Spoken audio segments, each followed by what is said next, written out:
आप लोग का 12th में जो फिज़िक्स है ऑप्टिक्स उसका हम लोग आज पढ़ेंगे। जो भी VVI क्वेश्चन रहेगा इसमें वो इम्पोर्टेंट पॉइंट पढ़ेंगे, ठीक है। तो शुरू करते हैं। ऑप्टिक्स, प्रकाशिकी क्या है? प्रकाशिकी क्या है? तो यहाँ देखेंगे, प्रकाशिकी भौतिक विज्ञान की वह शाखा है जिसमें प्रकाश की प्राकृतिक संचरण किया जाता है, उसे ऑप्टिक्स यानी कि प्रकाशिकी कहते हैं।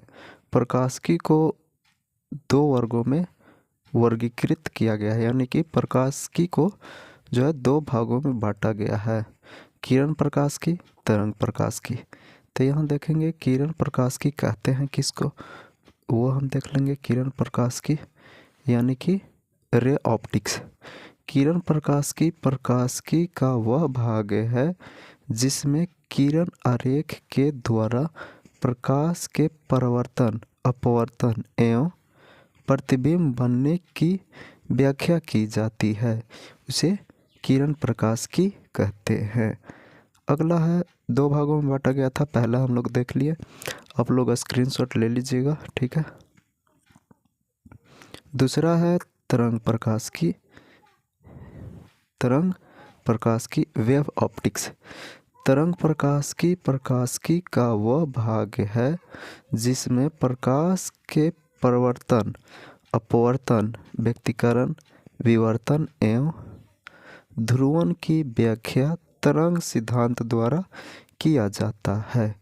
यानी कि कहने का मतलब है विवर्तन एवं ध्रुवण की व्याख्या तरंग सिद्धांत द्वारा किया जाता है, उसे तरंग प्रकाशिकी कहते हैं, ठीक है। आप लोग लाइट पढ़े होंगे 10वां में, तो वही आ गया आगे प्रकाश यानी कि लाइट। अब प्रकाश किसे कहते हैं वो देख लेते हैं। तो प्रकाश वह भौतिक कारक है जो अदृश्य होते हुए भी वस्तुओं को दृश्य बनाता है, यानी कि जो अदृश्य रहेगा उसको हम लोग देख लेंगे, दृश्य बनाता है एवं मानव नेत्र के रेटिना पर पहुंचकर देखने की अनुभूति प्रदान करता है, उसे प्रकाश कहते हैं, यानी कि लाइट, ठीक है। तो प्रकाश हो गया, स्क्रीनशॉट ले लीजिए। आगे प्रकाश की विशेषता है, प्रकाश की विशेषता तो देख लेंगे प्रकाश की विशेषता क्या क्या है, ठीक।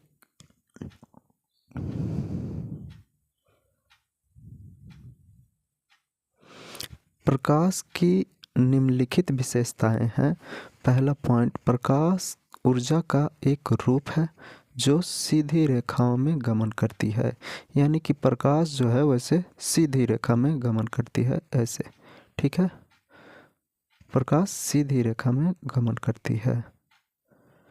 दूसरा पॉइंट, इसमें प्रकाश निर्वात में भी गमन करती है, अतः यह अनुप्रस्थ प्रकृति की होती है, यानी कि प्रकाश जो है वो सीधी रेखा में गमन करती है और निर्वात में भी गमन करती है, और अनुप्रस्थ प्रकृति की होती है।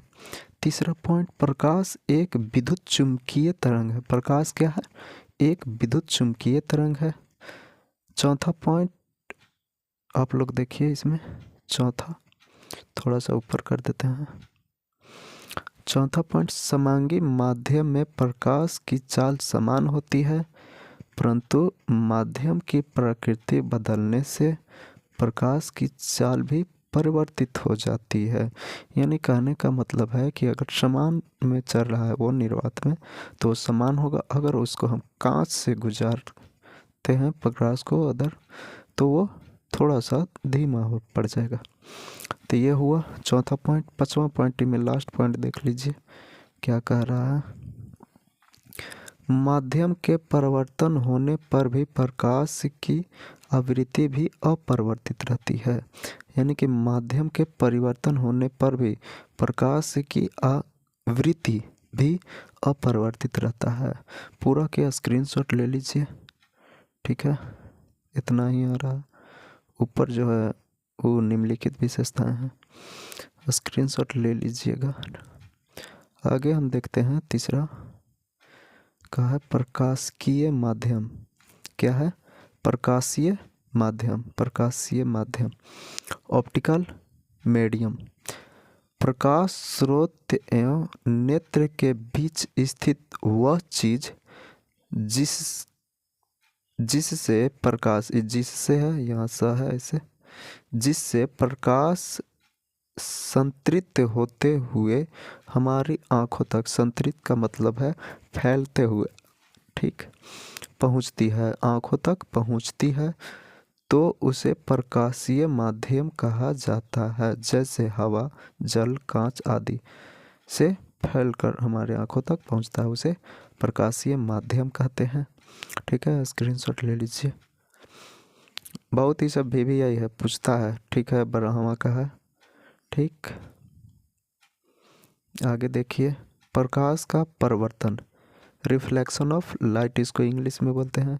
प्रकाश स्रोत से चलने वाली किरण पुंज माध्यम पृष्ठ से टकरा जाती है तो प्रकाश के लौटने की घटना को प्रकाश का परिवर्तन कहते हैं। यानी कि देखिए यहाँ समझिएगा थोड़ा सा, कहा कि प्रकाश स्रोत से चलने वाली किरणें, यहाँ से ऐसे प्रकाश आ रहा है, ठीक है, किरण पुंज माध्यम पृष्ठ से टकरा जाती है, तो यहाँ से ऐसे मान लीजिए ये है, और यहाँ से ये टकरा जाती है, तो प्रकाश के लौटने की घटना को, तो यहाँ से ऐसे ये लौटेगा, प्रकाश के लौटने की घटना को प्रकाश का परिवर्तन कहते हैं। पूरा बढ़िया से समझिएगा। देखिए चित्र हम पढ़ रहे हैं, ये दर्पण है, ठीक, इधर कलई किया हुआ है, ठीक है, कलई कर दिए।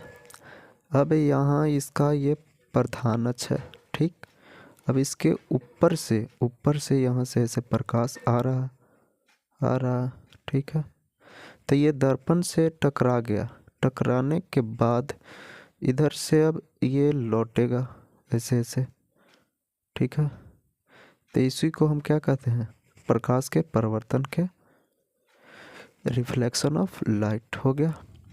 आगे देखिएगा, प्रकाश के परिवर्तन को दो वर्गों में वर्गीकृत किया गया है। यानी कि प्रकाश के जो परिवर्तन है उसको दो भागों में हम लोग बांटते हैं।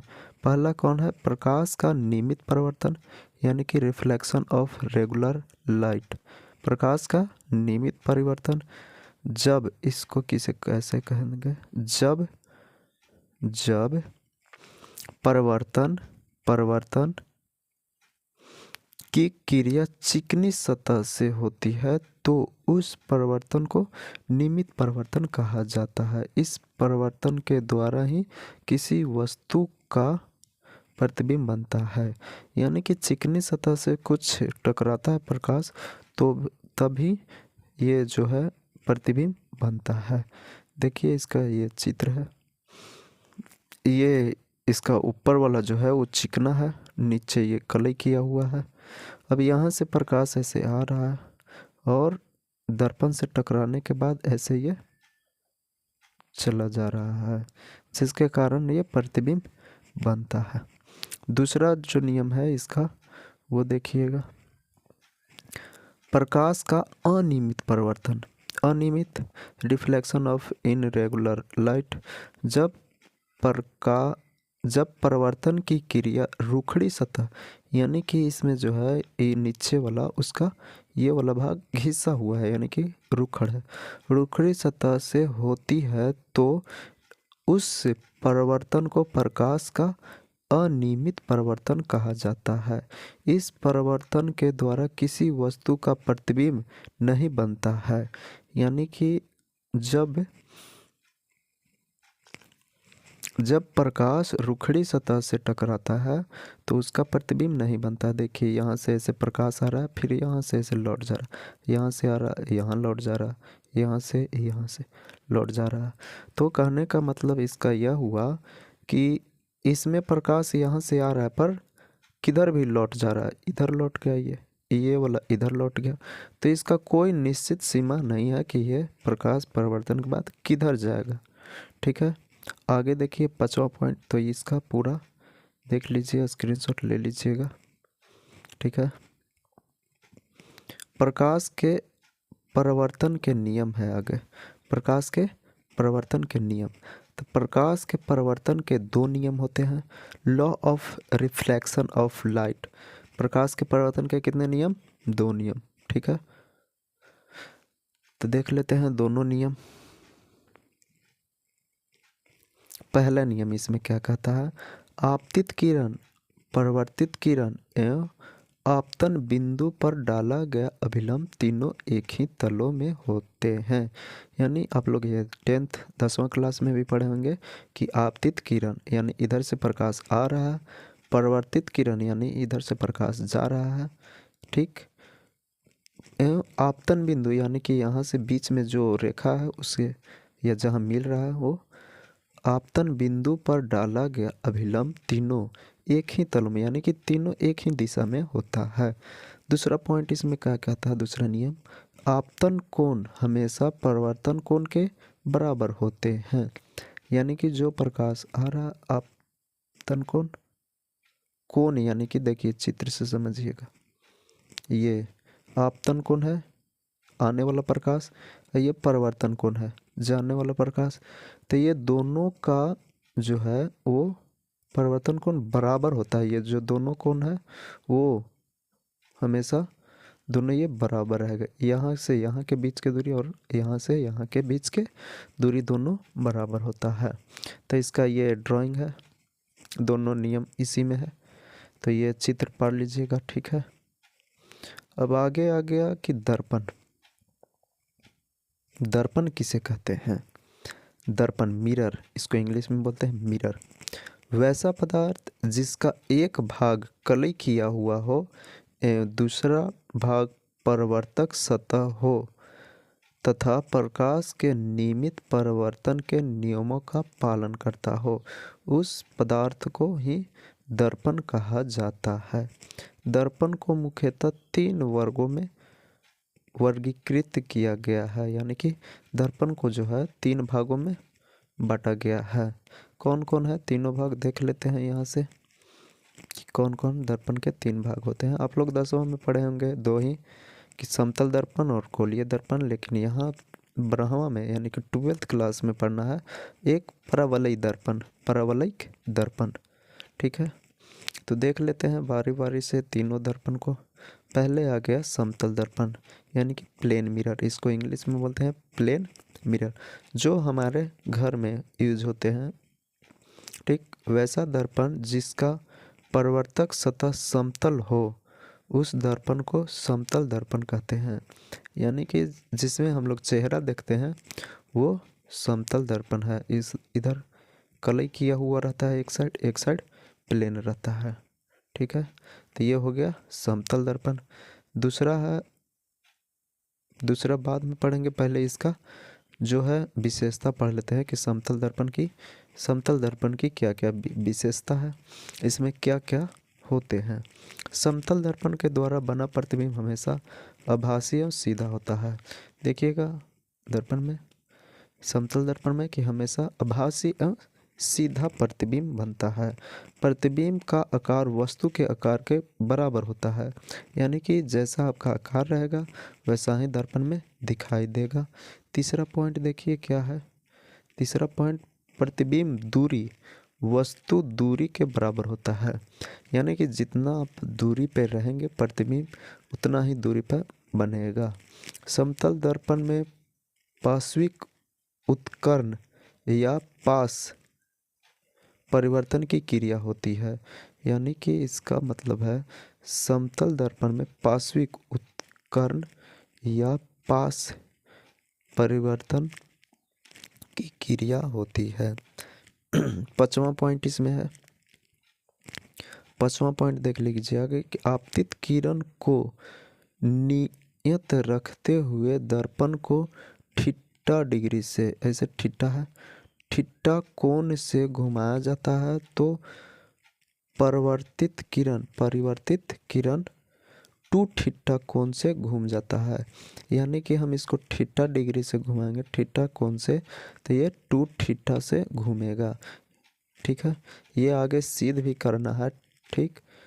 और एक लास्ट पॉइंट है, समतल दर्पण में विचलन कोण 180 माइनस 2i के बराबर होता है। तो ये जो दोनों है थीटा कोण से हम घुमाएंगे तो 2 थीटा घूम जाता है, यहाँ देखिए। और समतल दर्पण में विचलन कोण 180 माइनस 2i के बराबर होता है। तो ये दोनों जो है सिद्ध करना है आगे कि कैसे। ठीक है, स्क्रीनशॉट इसका ले लीजिएगा या धीरे धीरे आधा इतना लीजिए, उसके बाद ये बोला। ठीक है, न तो आप वीडियो रोक करके लिख सकते हैं पूरा। ठीक, तो आज हम लोग यहीं तक देखते हैं। बाकी अगला जो है यहाँ सिद्ध देखिए, सिद्ध करना कि आपतित किरण को नियत रखते हुए दर्पण को थीटा कोण से विस्थापित करने पर परावर्तित किरण 2 थीटा कोण से विस्थापित हो जाती है, सिद्ध करें। आया, हम बोले थे कि यहाँ थीटा कोण से हम अगर घुमाते हैं थीटा कोण से तो वो 2 थीटा से घूम जाएगा, वो सिद्ध करना है आगे। आगे क्वेश्चन यहाँ, तो ये वाला जो है हम नेक्स्ट वीडियो में देखेंगे। ठीक है, ऐसा ही अगर आप वीडियो देखना चाहते हैं तो चैनल को सब्सक्राइब कर लीजिए ताकि आपको वीडियो मिलते रहे। ठीक है।